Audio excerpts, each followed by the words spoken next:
قرائن۔ شواہین موجود ہیں کہ زرداری صاحب نے چینی کی ایکسپورٹ کا مشورہ دیا تھا، شہباز شریف نے اس مطالبے کو جائز قرار دیا تھا اور ECC میں اسحاق ڈار نے اس اسکیم پر منوعن عمل کرایا تھا۔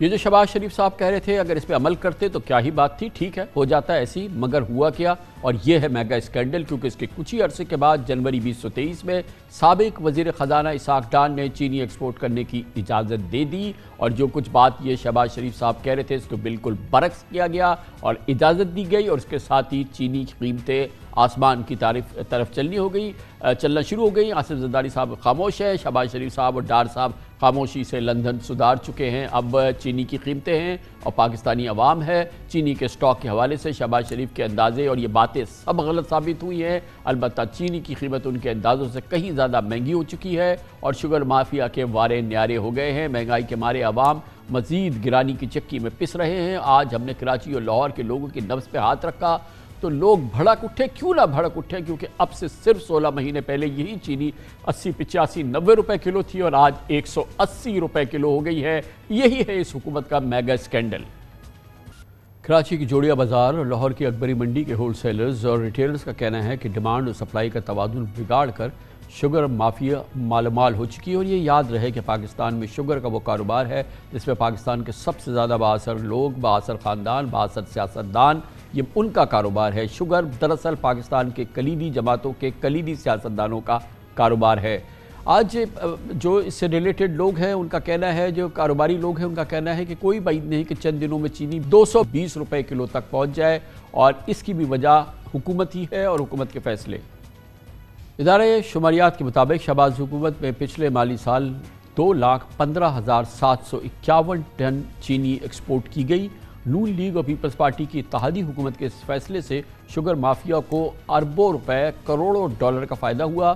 اب پاکستان میں چینی مہنگے کر کے عوام کا خون نچوڑا جا رہا ہے، جبکہ کوئی بعید نہیں کہ بہت جلد چینی کی امپورٹ سے بھی بہتی گنگا میں ہاتھ دھوئے جائیں، کیونکہ شوگر مافیا نے نگراں وفاقی حکومت سے مہنگے داموں 10 لاکھ میٹرک ٹن چینی امپورٹ کرنے کی اجازت حاصل کر لی ہے۔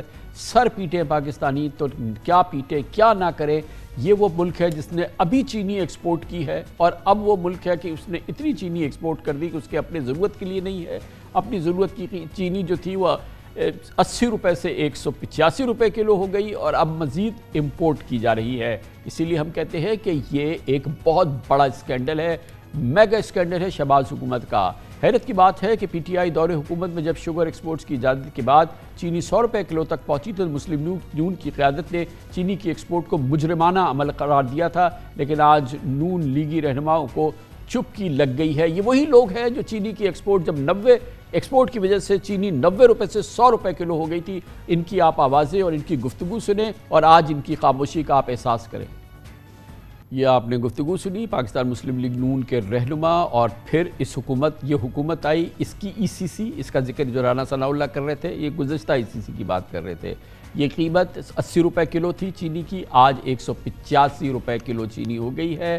اور جو ابھی آپ نے احسن اقبال کی بات سنی، وہ کہتے تھے 180 ارب روپے کا ڈاکہ ڈالا گیا ہے عوام کی جیبوں پہ شوگر مافیا کی جگہ سے۔ اگر وہ 180 روپے کلو کا ڈاکہ تھا تو اس حکومت نے یہ 280 روپے کلو کا عوام کی جیبوں پر ڈاکہ ڈالا ہے۔ اگر کوئی اس کا پوچھنے آیا، اس کی تحقیقات ہوئی تو یہ ایک بہت بڑے اس کے دور رس اثرات ہوں گے۔ پچھلے مالی سال ملک میں گنے کی سپورٹ پرائس 300 روپے من سے 325 روپے من تھی۔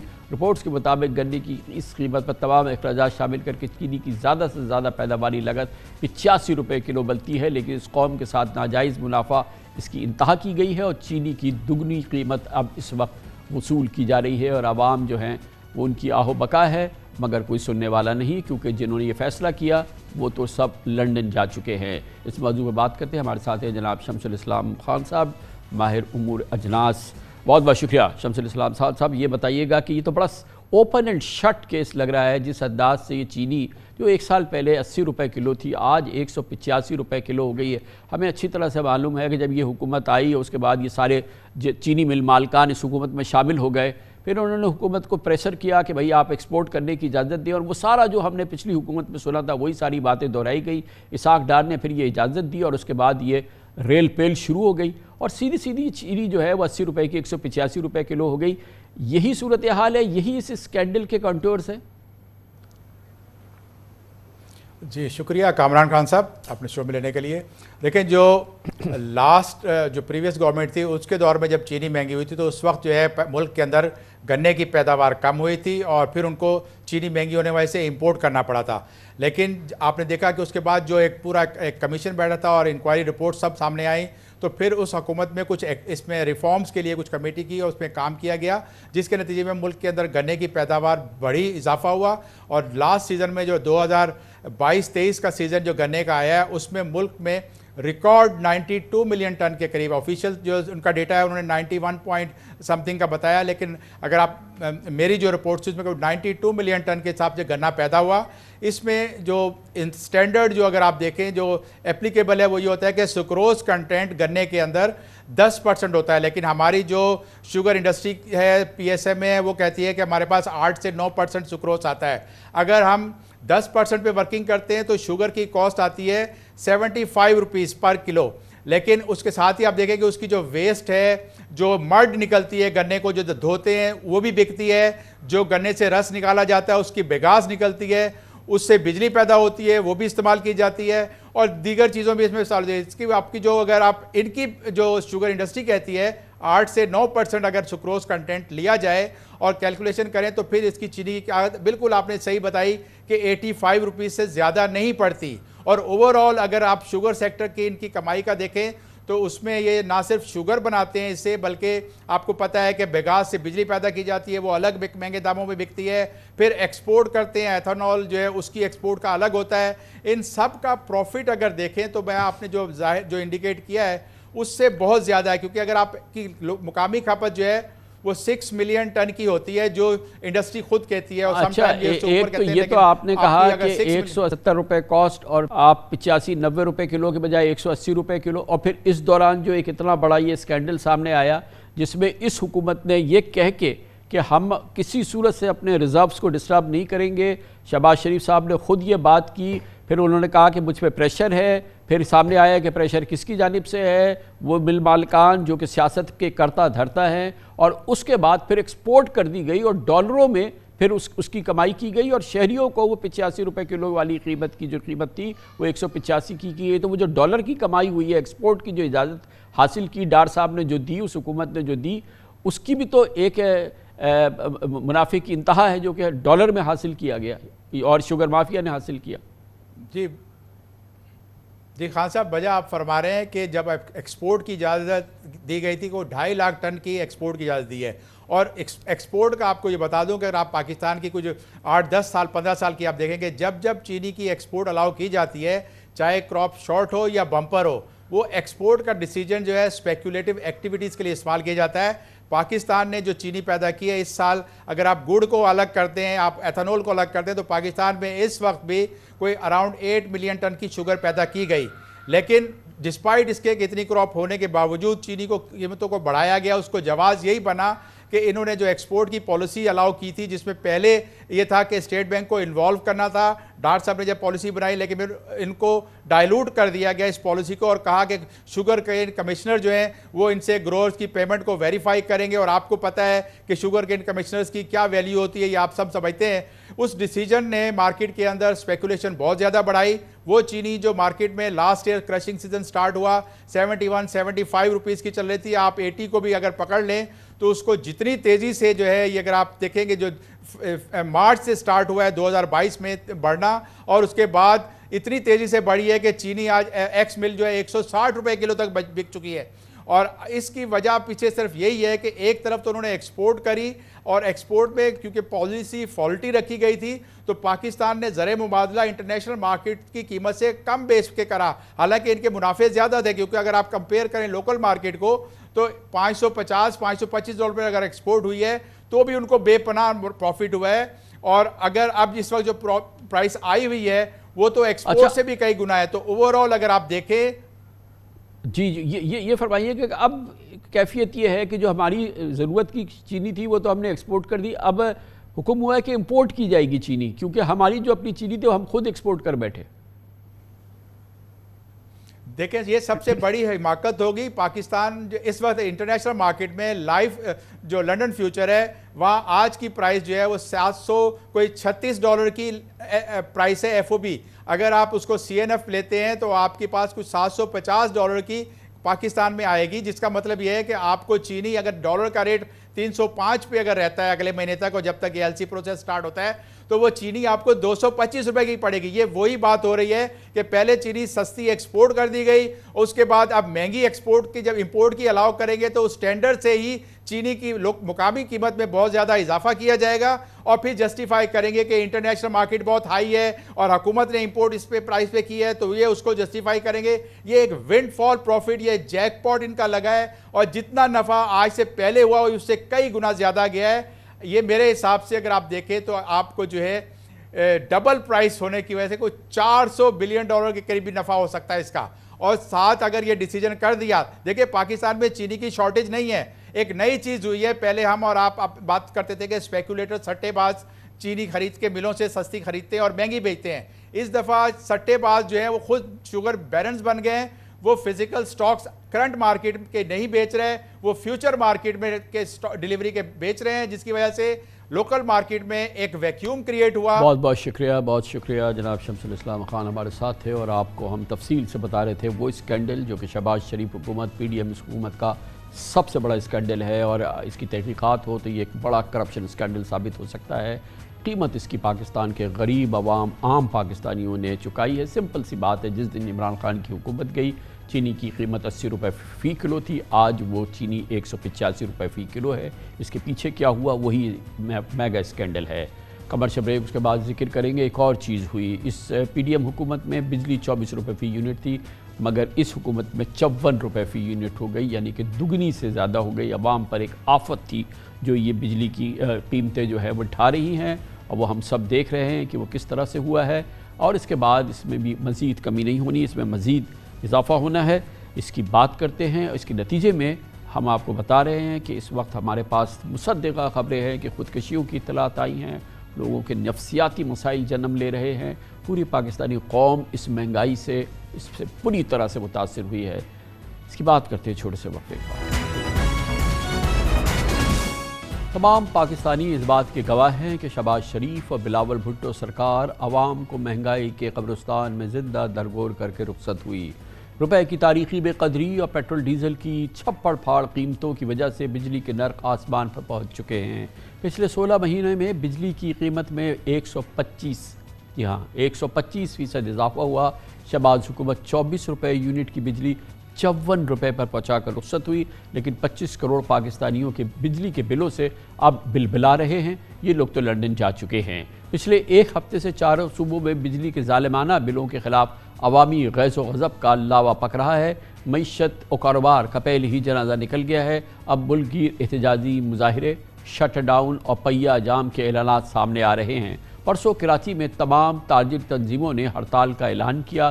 مہنگائی اور بے روزگاری نفسیاتی مسائل اور اخلاقی انحطاط کو جنم لے رہی ہے اور اس کا وافر ثبوت موجود ہے۔ ڈپریشن اور ٹینشن کی وجہ سے غریب اور متوسط طبقے کا ہر دوسرا شخص خود غرض، بد مزاج، بد کلام اور چڑچڑے پن کا مظاہرہ کر رہا ہے۔ انسانی رویوں میں حد درجے تلخی آ گئی ہے۔ اہل وطن اس وقت بری طرح سے پریشان ہیں، یا وہ بجلی کے بل جلا رہے ہیں، جس طرح سے ہوتا ہے وہ اپنا غصہ نکال رہے ہیں۔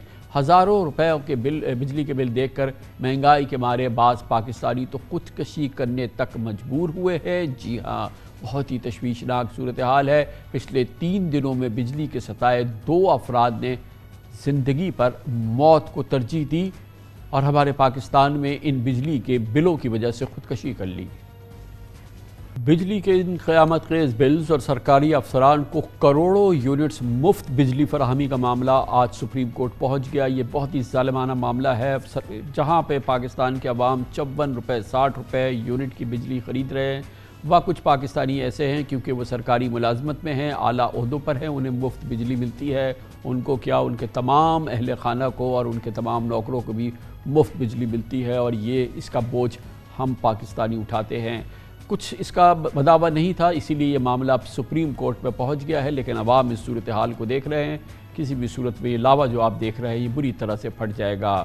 جس معاملے میں کہ مفت جو بجلی فراہم کی جاتی ہے سرکاری اہلکاروں کو، جس میں ججز بھی شامل ہیں، دوسرے لوگ بھی شامل ہیں، اس حوالے سے اس درخواست میں درخواست گزار خاتون نے چیف جسٹس پاکستان سے اطلاع کی ہے کہ سرکاری اشرافیہ کو مفت بجلی اور پیٹرول کی سہولت ختم کر دی جائے. ان کو کس وجہ سے یہ بجلی اور پیٹرول کی سہولت مفت فراہم کی جا رہی ہے، اور اس حوالے سے اس پر شدید احتجاج بھی ہو رہا ہے. اور جیسے کہ میں نے عرض کیا ہے کہ اسی درخواست میں جو کہ سپریم کورٹ پہنچی ہے، یہ بھی کہا گیا ہے کہ بلوں پر عائد ٹیکس کو کالعدم قرار دیا جائے اور آئی پی پی سے ریکوری کی جائے.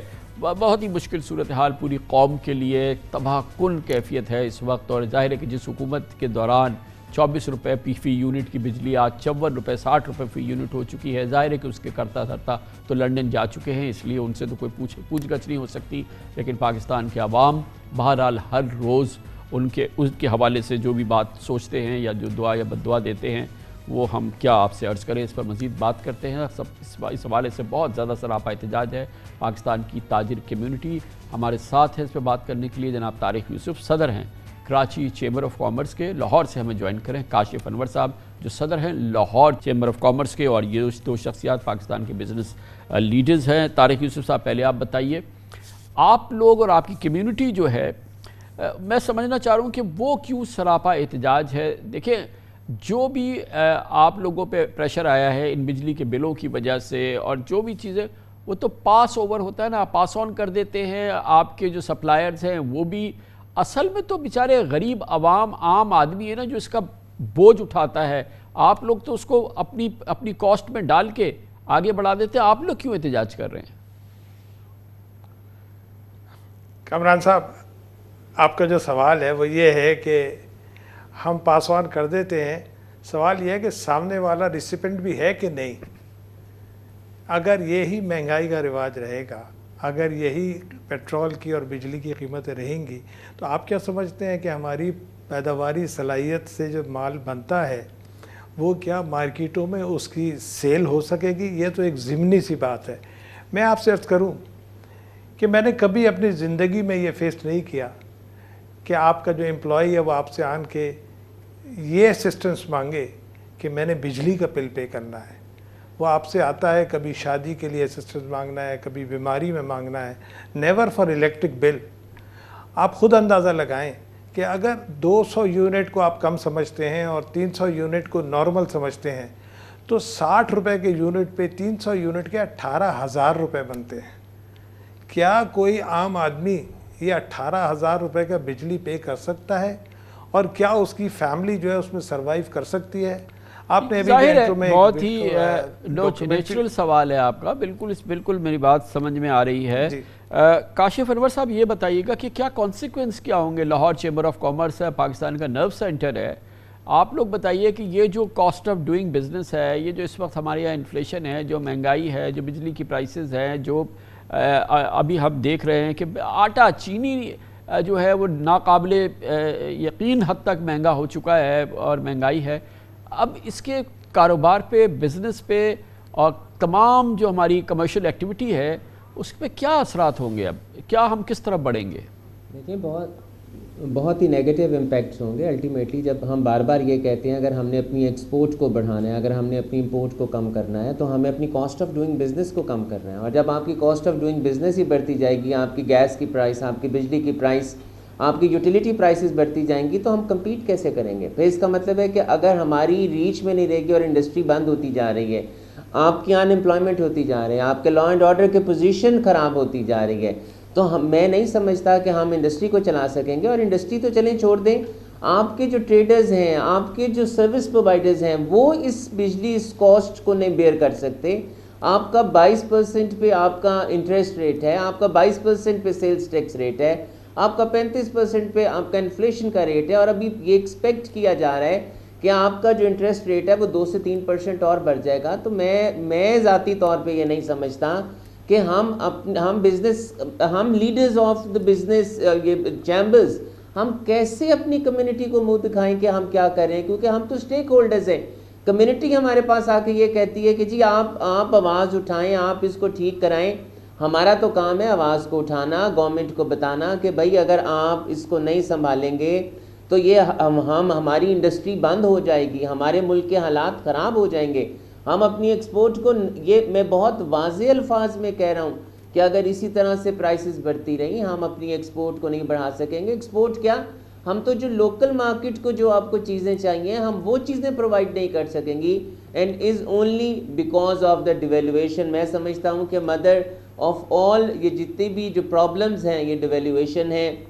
ہم نے لاسٹ ٹائم بھی کہا تھا IMF کے ایگریمنٹ سے پہلے کہ ہمیں اپنی دیکھیں ہمیں ڈیکلریشنز دینی ہے ڈالرز کی, ہمیں منسٹریز اناؤنس کرنی ہے, لیکن اب ہمارے ہاتھ اس بری طرح سے بن چکے ہیں کہ ہم IMF کی مرضی کے بغیر کچھ بھی نہیں کر سکتے. لیکن یہ ایک ایسا ایشو بن گیا ہے کہ جس پہ ہم بھی پروٹیسٹ کر رہے ہیں. دیکھیں طارق یوسف صاحب یہ بتائیے گا کہ یہ جو ساری کیفیت ہے یہ ڈے ٹو ڈے بزنس میں کس طرح سے مینیفیسٹ کرتی ہے, کیسے عیاں ہو رہی ہے اور کیسے فرق آ رہا ہے کاروبار میں روزمرہ, کیونکہ کراچی چیمبر آف کامرس آپ کے ہاتھ میں نبض ہے پاکستان کی تجارت کی, کراچی کی ڈے ٹو ڈے تجارت کی, اور پورے ملک کے حوالے سے بہت ہی کلیدی کردار ہے. کس طرح سے یہ بدل رہا ہے پچھلے چند ہفتوں کے دوران ہی, خاص طور پہ جب یہ مہنگائی کمپلیٹلی آؤٹ آف کنٹرول ہو چکی ہے, خاص طور پہ بجلی اور پیٹرول اور ڈیزل وغیرہ کی قیمتوں کے بعد. کامران صاحب یہ سینیریو جو ہے نا اٹ از ایک کنٹینیوس پروسیس کے ساتھ چل ہی رہا ہے. گزشتہ سال نومبر سے پہلے جو ہمارے پاس ڈالر کی شارٹیج آئی تو پھر سپلائز کم ہونی شروع ہوئیں را مٹیریلز کی, اور را مٹیریل کی سپلائز کی وجہ سے لوگوں نے ملوں میں ریٹرنچمنٹ کیا. آج کراچی میں انڈسٹریل سیکٹر جو ہے وہ بہت زیادہ متاثر ہے, اور اس میں ملٹیپل فیکٹر ہیں, خالی ایک نہیں ہے. گیس کی شارٹیج, گیس کا lay off 2 days a week, بجلی کی بڑھتی ہوئی قیمتیں, ڈالر کی بڑھتی ہوئی قیمت, یہ سارے فیکٹرز جو ہیں نہ صرف یہ کہ ہماری انڈسٹریل گروتھ کو کم کر رہے ہیں بلکہ ہماری جو نارمل ٹریڈنگ ایکٹیویٹیز ہیں اس کو بھی کم کر رہے ہیں. اور ساتھ ساتھ ان سب کو اگر ہم جمع کریں تو ایک عام آدمی کی جو بائنگ پاور ہے وہ روز بروز گرتی چلی جا رہی ہے, وچ از اے ویری نیگیٹو سائن. یہ تمام ایلیمنٹس جو پہلے مینشن ہوئے, پاور, بجلی کی قیمتیں, یہ بیس ہے کسی بھی پروڈکٹ کی مینوفیکچرنگ کاسٹ کا. اور اگر ہم خدا نہ خواستہ اس لیول پر آ گئے یہ روزانہ دام بڑھانے کی وجہ سے کہ ہم کسی بھی قابل نہیں ہوں گے کمپیٹ کرنے کے, تو یہ ڈالرز کا جو انفلو آلریڈی 10% پر منتھ سے ڈالر ہماری ایکسپورٹ ہر مہینے 10% سے گر رہی ہے. یہ جو ڈالرز ہیں یہ 30 ارب سے 28 پر آ گئے ہیں, 27 پر آ جائیں گے, 24 پر آ جائیں گے. اور طارق یوسف صاحب ابھی تو اس کا ایک آپ کو جو سب سے بڑا ڈیوسٹیٹنگ معاملہ نظر آئے گا وہ ریمیٹنسز کا, کیونکہ اب انٹر بینک اور جو ہماری اوپن مارکیٹ کا فرق ہو گیا 30 روپے. اب کون بینکنگ چینل سے بھیجے گا ریمیٹنسز؟ کاشف انور صاحب یہ بتائیے گا کہ یہ جو ہوا ہے پچھلے چند مہینوں میں, خاص طور پہ پچھلے 16 مہینوں کے دوران, وہ کون سے سیکٹرز ہیں جہاں پر آپ کو سب سے زیادہ ویزیبل امپیکٹ نظر آتا ہے؟ مجھے معلوم ہے کہ انڈسٹریز بند ہوئی ہیں, آٹو موبائل بند ہوئی ہے, اور بہت ساری انڈسٹریز کے اندر مسائل ہیں, لیکن جیسے لاہور چیمبر آف کامرس ہے, آپ کے اطراف اور بہت بڑے انڈسٹریل ایریاز ہیں, یہ سارے کچھ ہے. اگر میں آپ سے کہوں کہ سب سے زیادہ ویزیبل, سب سے زیادہ ظاہری طور پہ نظر آتا ہے, جہاں پر سب سے زیادہ تباہی ہوئی ہو ان حالات کی, وہ کون سے سیکٹرز ہیں؟ دیکھیں لارج اسکیل مینوفیکچرنگ کا جو سیکٹر ہے وہ سب سے زیادہ ڈسٹرب ہوا ہے, اور لارج اسکیل مینوفیکچرنگ سے ہی آپ کی SME چلتی ہے, اور اسی سسٹم کے تحت ہی نیچے پھر آپ کی امپلائمنٹ ہوتی ہے, اور اسی کے نیچے ہی آپ کا بینکنگ سیکٹر چلتا ہے. آپ کسی سیکٹر کو بھی اٹھا کے دیکھ لیں, وہ سیکٹر بری طرح سے ہرٹ ہوا ہے. اب الٹیمیٹلی آپ کا جب انٹرسٹ ریٹ اتنا بڑھ گیا تو آج تو فیزیبل ہی نہیں رہا بینک سے پیسے لینا. آج 25% پہ کون مارک اپ کے اوپر کام کرے گا, کون جا کر بینک سے پیسے مانگے گا؟ تو یہ آپ کا جو سوال ہے, میں تو سمجھتا ہوں کہ کوئی ایسا سیکٹر نہیں ہے. آپ SME کو دیکھ لیں, آپ لارج اسکیل مینوفیکچررز کو دیکھ لیں, آپ جس سیکٹر کو بھی اٹھا کے دیکھیں وہ ڈسٹربڈ ہے. آپ ٹیکسٹائل کو دیکھ لیں, جب آپ کی ایکسپورٹ نہیں ہوگی, جب آپ کی انڈسٹری نہیں چلے گی. اور ایک اور بات, جب پچھلے دنوں ہم نے 100% کیش مارجن کر دیا, آج بھی آپ کے جو کنٹینرز ہیں, آج بھی ہمارے جو امپورٹرز ہیں, آج بھی جو ہمارے انڈسٹریلسٹ ہیں, ان کی کنسائنمنٹس پورٹ کے اوپر پڑی ہیں, اور جس پہ ڈیمریج, ڈیٹینشن, پورٹ چارجز آ رہے ہیں, ان کو ڈاکومنٹس کلیئر نہیں ہو رہے. اور جو سب سے میں سمجھتا ہوں اس وقت جو سب سے بڑا مسئلہ ہے, ہم یہ کہتے ہیں ہم نے ایڈوانسمنٹ آف ٹیکنالوجی کی طرف جانا ہے, ہم نے نئی مشینری لانی ہے. میں تو بہت سے ایسی انڈسٹری کو جانتا ہوں کہ جن کی 4-5 ہزار ڈالر کی جو کنسائنمنٹس ہیں وہ پورٹس پہ رکی ہیں, ان کو بینکس ڈاکومنٹس نہیں دے رہے, تو ہم کیسے چلائیں گے؟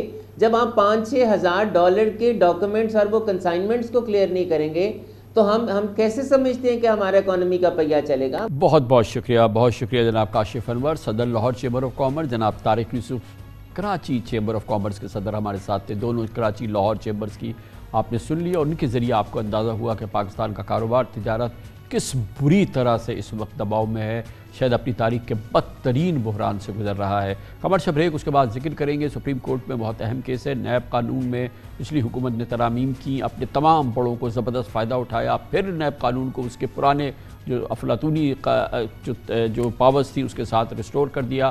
یہ پورا معاملہ سپریم کورٹ میں ہے، جس نے کہ جن بڑی شخصیات نے ان ترامیم کے ذریعے فائدے اٹھائے، آج ان کی تفصیل حاصل کر لی ہے۔ امپورٹنٹ ڈیولپمنٹ ہے، بات کرتے ہیں چھوٹے سے وقفے کے بعد۔ چیف جسٹس آف پاکستان جناب جسٹس عمر عطا بندیال کے عہدے سے سبکدوشی میں صرف 17 روز رہ گئے ہیں۔ بادی نظر میں لگتا ہے کہ چیف جسٹس صاحب کئی اہم ترین کیسز کے تاریخی فیصلے اپنے نام کرنا چاہتے ہیں، اور آج چیف جسٹس عمر عطا بندیال نے 3 رکنی بینچ کی سربراہی میں نیب قوانین میں ترامیم کے خلاف چیئرمین پی ٹی آئی کی درخواست پر سماعت کی اور نیب قانون سے فائدہ اٹھانے والوں کے تمام کیسز کی تفصیلات طلب کرتے ہوئے ریمارکس دیے کہ نیب کیس کو جلد از جلد مکمل ہونا چاہیے۔ چیف جسٹس صاحب نے کہا کہ نیب ترامیم میں بہت سے جرائم یا تو ختم کر دیے گئے ہیں یا تبدیل کر دیے گئے ہیں، جبکہ نیب ترامیم سے کچھ جرائم کو ثابت کرنا ناممکن ہو گیا ہے۔ نیب قانون میں ترامیم کے خلاف پٹیشن کی آج کی سماعت سے تاثر مل رہا تھا کہ اس اہم ترین کیس کا فیصلہ جلد متوقع ہے۔ یاد رہے کہ پچھلے سال جون میں شہباز حکومت نے من پسند ترامیم کر کے نیب قانون کو لولا لنگڑا بنا دیا تھا، جس سے حکمراں اتحاد کے رہنماؤں کو اربوں روپے کے جعلی بینک اکاؤنٹس، منی لانڈرنگ کے کیسز، جس میں خود شہباز شریف صاحب کے خاندان کے کیسز تھے، وہ تمام کیسز اپنی موت آپ مر گئے، اور اس کے بعد جب یہ کیسز ختم ہوئے تو کسی پہ اپیل بھی نہیں کی گئی۔ یہ کیسز ختم ہوئے تو پچھلے مہینے قائم مقام صدر کی حیثیت سے چیئرمین سینٹ صادق سنجرانی نے ایک آرڈیننس جاری کیا تھا، اور شہباز حکومت نے نیب قانون میں پارلیمنٹ سے منظور کی گئی اپنی ہی ترامیم کو صدارتی حکم سے واپس لے لیا تھا۔ یہ ایک عجیب یو ٹرن تھا جو ہم نے دیکھا۔ آج نیب قوانین میں ترامیم کے خلاف کیس کی سماعت کے دوران چیف جسٹس عمر عطا بندیال نے ریمارکس یہ بھی دیے کہ نیب قانون میں کئی خامیاں ہیں اور اس قانون کا اطلاق بھی درست انداز میں نہیں کیا گیا۔ آج کی اس اہم سماعت کے دوران جیسے کہ میں نے آپ کو بتایا، چیف جسٹس آف پاکستان نے اس نیب ترامیم کے ذریعے جو مختصر وقت کے لیے کی گئی، حکومت نے خود کی، حکومت نے اپنی پارلیمنٹ میں کی، حکومتی جماعتوں نے خود اس کے بڑوں نے اس سے فائدہ اٹھایا، اور پھر جب یہ فائدہ اٹھا لیا تو پھر یہ ترامیم ختم کر دی گئی۔ ان لوگوں نے جنہوں نے کہ یہ اس سے فائدے اٹھائے، اپنے کیسز ختم کرائے، سپریم کورٹ اس کی تفصیلات جاننا چاہتی ہے۔ ایک بار پھر تفصیل سے اس پر بات کرتے ہیں، ہمارے ساتھ موجود ہیں ہمارے نمائندے خصوصی عامر سعید عباسی اسلام آباد میں۔ بہت شکریہ عامر سعید عباسی صاحب، یہ بتائیے گا کیا امپلیکیشنز ہیں آج جو سپریم کورٹ نے جو نیا آرڈر جاری کیا ہے، اس کے کیا امپلیکیشنز ہیں، اور کیا یہ کیس اب کسی لاجیکل کنکلوژن کی طرف یعنی کہ فیصلے کی طرف بڑھ رہا ہے؟ کامل صاحب، اس میں پہلے بھی سپریم کورٹ آف پاکستان اس کی تفصیلات مانگ چکی ہے، لیکن اب کیونکہ تمام جو نیب کے بیشتر مقدمات تھے، کیونکہ یا تو ان کو ختم کر دیا گیا یا ان کی حیثیت تبدیل کر دی گئی، تو اس میں اہم بات اس لیے ضروری ہے یہ نیا آرڈر، کیونکہ اس میں اب تمام تر تفصیلات مانگی گئی ہیں نیب سے کہ اپڈیٹڈ لسٹ دی جائے کہ کون کون سی وہ شخصیات ہیں جنہوں نے نیب قانون میں تبدیلی کر کے فائدے حاصل کیے، کن کن شخصیات کے کیسز ختم کیے گئے اور کن کن شخصیات کے کیسز کو ریٹرن کیا گیا۔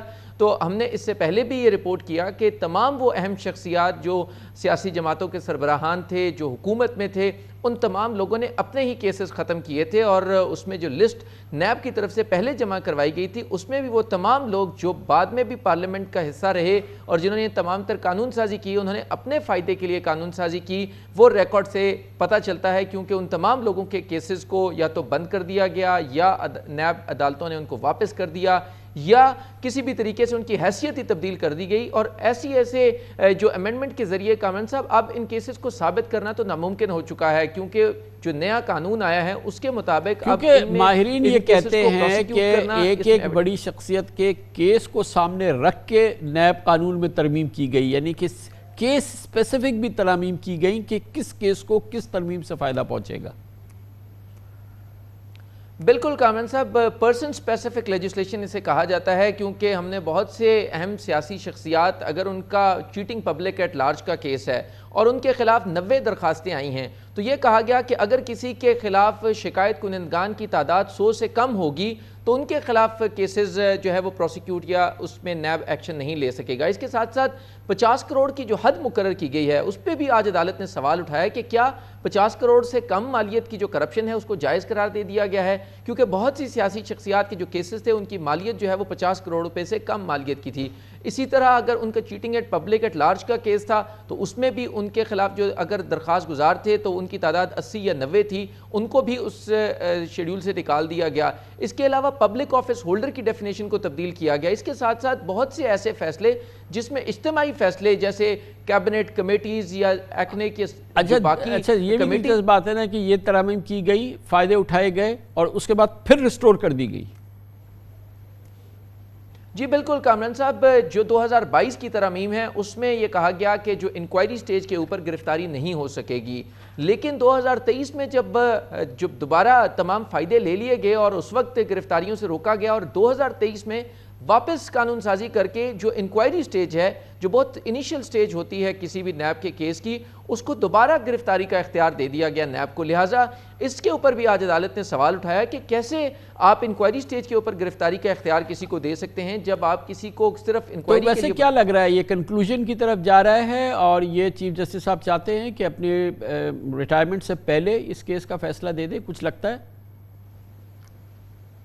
کامران صاحب، اگر عدالت کی پروسیڈنگز کو دیکھا جائے تو لگتا ہے کہ ہر ممکن کوشش کی جاتی رہی مختلف مقدمات میں بھی اور اسپیشلی اس کیس میں بھی کہ چیف جسٹس آف پاکستان کو کیسز کی سماعت نہ کرنے دی جائے یا ان کو فیصلہ نہ کرنے دیا جائے یا مختلف طریقوں سے ان کیسز کی یا پروسیڈنگز کو ڈیلے کیا جائے۔ اس کیس میں بھی یہ کہا گیا، ایک رکن ہے ان کی طرف سے کہا گیا کہ اب اس کے اوپر فل کورٹ بینچ بنا دیا جائے۔